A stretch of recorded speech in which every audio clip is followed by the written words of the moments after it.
बुरे विचारों का अगर सामना न किया जाए तो ये कई दिनों, हफ्तों या महीनों तक आपको परेशान कर सकते हैं।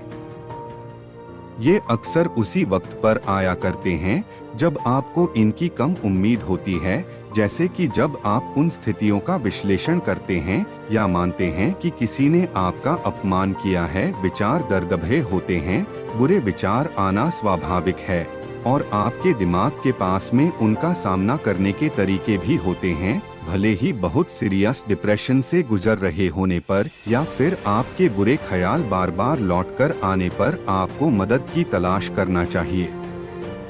लेकिन ज्यादातर टाइम आप खुद ही उन पर काबू पा सकते हैं। एक बात याद रखें कि कभी कभी बुरे विचार आना स्वाभाविक है।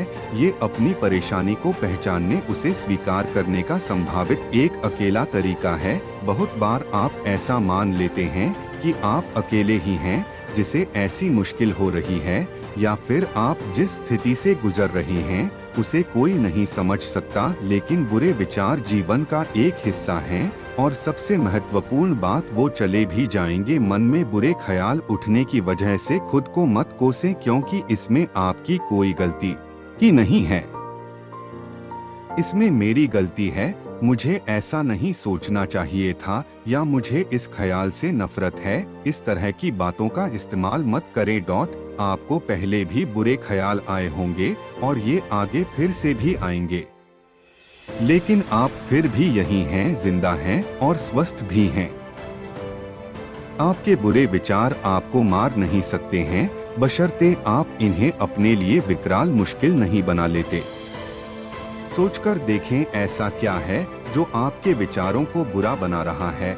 आप आपके इस विचार से दुखी क्यों हैं? ऐसा क्या है जिसकी वजह से ये आपके दिमाग में घर किया है? अक्सर बुरे विचार इसलिए भी बने रहते हैं क्योंकि आप गिल्टी, गुस्सा या फिर अपने भविष्य को लेकर अनिश्चित महसूस कर रहे होते हैं। इसलिए आप किस वजह से उन्हीं विचारों में अटके हुए हैं, उस वजह को जानना परेशानी को समझने और उससे बचने के तरीके को समझने में मदद कर सकता है। मुश्किल विचारों के पीछे की कुछ आम वजहों में ये शामिल हैं: गिल्ट या पछतावा, दुख या उदासी, चिंता, जेलसी या ईर्ष्या, प्रलोभन, ट्रॉमा या मानसिक आघात, असफलता या असफलता का डर। कुछ गहरी सांसों के जरिए अपने विचारों को धीमा करें। जब आपके दिमाग में अचानक कोई बुरा विचार आता है तो चिंता या घबराहट होना स्वाभाविक है, लेकिन उस विचार पर रुकने या उसे ठीक करने की अपनी इच्छा का विरोध करें। आप जो भी कर रहे हैं उसे रोकने के लिए 30 सेकंड का वक्त लें और कुछ गहरी लंबी सांसें लें। एकदम फौरन किसी भी तर्कहीन या चरम निष्कर्ष पर कूदने के बजाय विचार को संबोधित करने के लिए अपने आप को एक पल दें। अगर आप अभी भी नर्वस महसूस कर रहे हैं तो 15 तक काउंट करने की कोशिश करें। आप चाहें तो कुछ देर के लिए कलर कर सकते हैं, रिलैक्सिंग म्यूजिक सुन सकते हैं या फिर कुछ पढ़ भी सकते हैं।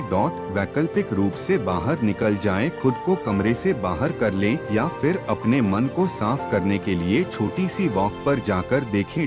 स्टेप 4, खुद से पूछें कि आपको क्यों ऐसे नेगेटिव या बुरे विचार आ रहे हैं। एक बार आपके विचार धीमे हो जाएं और आपके दुखी होने के कारण के बारे में सोच लें, फिर वक्त है खुद से ये सवाल करने का कि आपके विचार आखिर क्यों इतने नेगेटिव हैं। पूछने लायक कुछ अच्छे सवालों में ये शामिल हैं: मेरी चिंता या डर के लिए मेरे पास कौन से सबूत हैं? इस स्थिति के बारे में ऐसी कौन सी पॉजिटिव बात है जिसे मैं भूल रही हूँ? क्या इस परिस्थिति को देखने का और कोई दूसरा तरीका है? कोई और मुझे किस तरह से देखेगा? क्या ये 5 सालों में भी मायने रखेगा? स्टेप 5, उस पल में बने रहें। उस पल में बने रहें। यदि कोई स्थिति आदर्श नहीं है या कठिन है, तब भी आप ठीक हो सकते हैं। आपको आपके बुरे विचारों को खुद पर हावी नहीं होने देना है। आप भविष्य पर काबू नहीं पा सकते हैं और आप अतीत को भी काबू में नहीं कर सकते हैं। आप जो कर सकते हैं वो है अभी में रहना और उसी का सामना करना। ज्यादातर कई बुरे विचार इस तथ्य को भूल जाने और आने वाली भविष्यवाणियों या अनुमानों के बारे में सोचने से शुरू होते हैं। उदाहरण के लिए आप खुद को ऐसा बता सकते हैं कि आपका कल आने वाला टेस्ट बहुत मुश्किल होने वाला है और आप निश्चित रूप से फेल होने वाले हैं, लेकिन असल में आपके बुरे विचार का असलियत में कोई आधार ही नहीं होता है। जब तक टेस्ट आपकी डेस्क तक पहुंच पाता है, तब तक आप एक रात पहले इसे आसान बनाने के तरीके तलाशने की बजाय खुद को ये बता चुके होते हैं कि ये बहुत मुश्किल होने वाला है। भविष्य के बारे में अपने अनुमानों से आपके वर्तमान को बर्बाद मत होने दें। स्टेप 6, अपने विचारों को संभावना में रखकर देखें। अपने विचारों को संभावना में रखकर देखें। एक बुरे विचार के लिए आपकी प्रारंभिक प्रतिक्रिया उसे पैमाने से बाहर करने की होगी। मुझे दूसरी महिला को देखकर लालच हुई, मैं शायद अपनी बीवी से प्यार नहीं करता, मेरे बॉस को मेरा प्रेजेंटेशन अच्छा नहीं लगा, अब मुझे नौकरी से निकाल दिया जाएगा, हर किसी के पास में एक अच्छी कार है, मैं शायद एक सफल इंसान नहीं हूँ। इस तरह के विचार न केवल साधारण हैं, ये अक्सर ही गलत साबित होते हैं। इतना याद रखें कि आप पूरी दुनिया की नजरों का एकमात्र केंद्र नहीं हैं और आपकी जिंदगी में मौजूद ज्यादातर परेशानियों का आपकी खुशी से दूर दूर तक कोई लेना देना नहीं है। पिछले वक्त की परेशानियों को याद करके देखें, जब लोगों को जमीन में दबाया या फेंक दिया जाता था, वैसे तो उस वक्त उनके मन में डरावने ख्याल आए होंगे, लेकिन संभावना तो यही है कि उसकी कोई सच्ची इमेज बनाए बिना ही आप आगे बढ़ गए होंगे। जिस चीज से आपको राहत मिलने वाली हो, खुद को किसी ऐसी ही खास चीज से डिस्ट्रैक्ट करने की कोशिश करें। अपने मन को परेशानी से हटाने के लिए या फिर खुद को एक नजरिया देने के लिए किसी ऐसी चीज के ऊपर अपना मन लगा लें जिसे आप जानते हैं और जिसे आप पसंद भी करते हैं।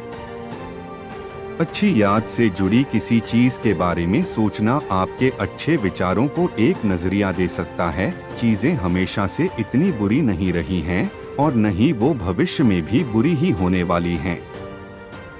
अपनी फेवरेट बुक को फिर से पढ़ें। अपनी मॉम की चॉकलेट कुकी रेसिपी आजमा कर देखें। अपनी टीम के अगले होम गेम को देखने जाएं। जवानी के दिनों में आप जिस एल्बम को पसंद किया करते थे, आज फिर उसे ही सुने। किसी मजेदार इवेंट या वेकेशन की तस्वीरों को देखें। अपने विचारों से भागने की या उन्हें सिरे से खारिज करने की कोशिश मत करें। खुद से बार बार किसी चीज के बारे में न सोचने का कहते रहना उसे याद करने के बराबर ही होता है।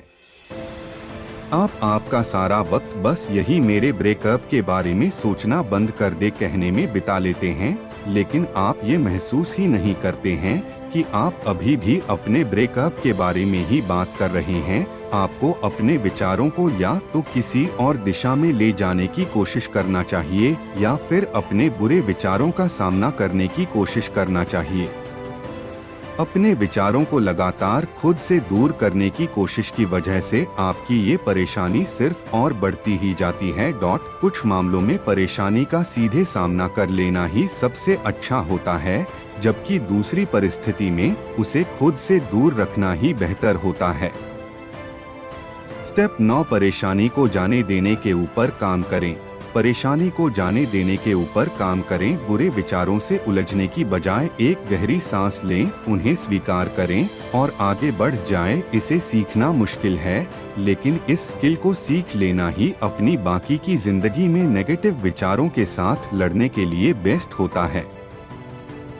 उदाहरण के लिए हो सकता है कि आप ऑफिस में आपसे हुई गलती की वजह से खुद को नौकरी से निकाले जाने की संभावना को लेकर चिंता में हो। आपसे जो गलती हुई उस पर ही अटके रहने की बजाय अपनी गलती से सीख हासिल करें और फिर भविष्य में दोबारा उसे न दोहराने के लिए कुछ कदम उठाएं। बुरे की उम्मीद रखने की बजाय सुधार लाने पर ध्यान लगाएं। ऐसी बातें सोचे, मैं दुनिया में हर एक चीज पर काबू नहीं कर सकता, मैं अपने अतीत को नहीं बदल सकती और अब आगे बढ़ने का वक्त है। स्टेप 10, बस अपनी परेशानी को खुद से दूर फेंक दें। 10, बस अपनी परेशानी को खुद से दूर फेंक दें। ये आपको जरा अजीब जरूर लग सकता है, लेकिन ओहियो स्टेट की एक स्टडी में पाया गया कि जो लोग अपने बुरे विचारों को लिखते हैं और फिर पेपर को खुद से दूर फेंक देते हैं, उनके मन में पेपर को अपने पास ही रखने वाले लोगों के मुकाबले खुद के लिए एक अच्छी इमेज बनती है। लिखना अपनी परेशानियों को व्यक्त करने का और फिजिकली उनसे छुटकारा पाने का और अपने शरीर को ये बात बताने का कि अब आगे बढ़ने का समय है, एक तरीका होता है। ठीक इसी स्टडी ने पाया कि अपने कंप्यूटर पर फाइल को ड्रैग करके ट्रैश बिन तक लेकर जाने में भी ठीक ऐसा ही असर होता है। स्टेप 11, अपने बुरे विचारों के बारे में अपने किसी भरोसेमंद इंसान के साथ में बात करें। अपने बुरे विचारों को अपने मन से निकाल देना और खुलकर सामने लाना अपने विचारों को बुरा बनाने के पीछे की वजह के ऊपर काम करने का एक तरीका होता है। साथ ही ये अक्सर आपको इस बात का एहसास दिलाने में आपकी मदद भी करती है कि आपके जो विचार हैं वो उतने भी बुरे नहीं जितना वो लग रहे हैं। अपनी चिंता को शब्दों में बयां करने के बाद मुमकिन है कि आपको किसी ऐसे इंसान से कुछ कीमती सलाह और नजरिया मिल सकेगा जिसके मन में भी ठीक आप ही की तरह चिंता है। काफी सारे साइकियाट्रिस्ट ने पाया कि किसी सहज माहौल में अपने मन के विचारों को बताना ही उन्हें खत्म करने के लिए काफी होता है। बुरे विचार आमतौर पर खुद के साथ बात करने की तरह होते हैं और आप जो भी कहते हैं वो सब आपको सच्चा लगता है। कोई और नजरिया रखना आपको आपके लॉजिक के लिए नजरिया रखने में और विचार को खत्म करने में मदद कर सकता है। आप आपके किसी भरोसेमंद फ्रेंड या फैमिली के साथ ही किसी थेरेपिस्ट या साइकियाट्रिस्ट से भी बात कर सकते हैं। बुरे विचारों का अगर सामना न किया जाए तो ये कई दिनों, हफ्तों या महीनों तक आपको परेशान कर सकते हैं। ये अक्सर उसी वक्त पर आया करते हैं जब आपको इनकी कम उम्मीद होती है, जैसे कि जब आप उन स्थितियों का विश्लेषण करते हैं या मानते हैं कि किसी ने आपका अपमान किया है। विचार दर्द भरे होते हैं, बुरे विचार आना स्वाभाविक है और आपके दिमाग के पास में उनका सामना करने के तरीके भी होते हैं। भले ही बहुत सीरियस डिप्रेशन से गुजर रहे होने पर या फिर आपके बुरे ख्याल बार बार लौटकर आने पर आपको मदद की तलाश करना चाहिए, लेकिन ज्यादातर टाइम आप खुद ही उन पर काबू पा सकते हैं।